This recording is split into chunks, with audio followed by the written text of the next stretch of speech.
Na-experience mo na rin ba yung ayaw mag-play ng mga video sa Facebook o sa TikTok kahit may internet ka or data? Panoorin mo to, baka ito lang pala ang dahilan. Number 1, i-check po natin ang internet connection natin.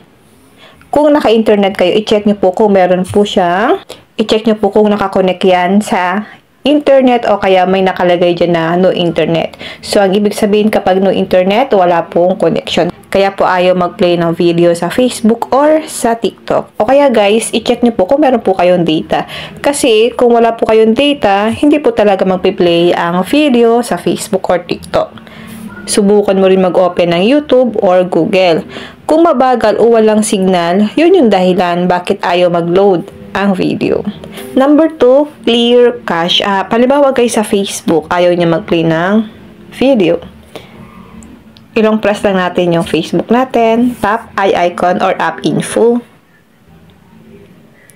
Storage usage, click natin ito.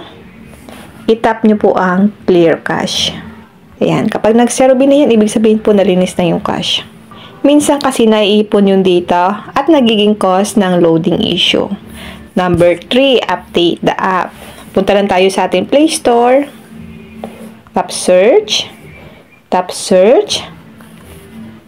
I-type lang natin dito yung Facebook. Then, tap natin ang search. Kapag ang nakalagay po ay update, i-tap nyo lang po yung update para ma-update ang ating mga Facebook.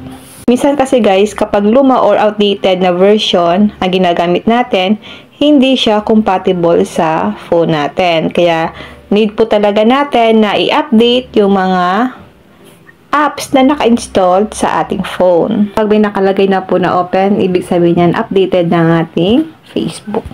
Number 4, restart your phone. Simple lang pero effective. Nire-refresh nito ang system at connection.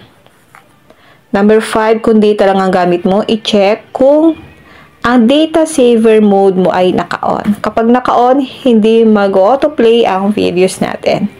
Gawin mo lang itong mga steps at sigurado makakapanood ka na ulit ng video sa Facebook at TikTok. Don't forget to like, share at i-follow para sa iba pang quick teach tips.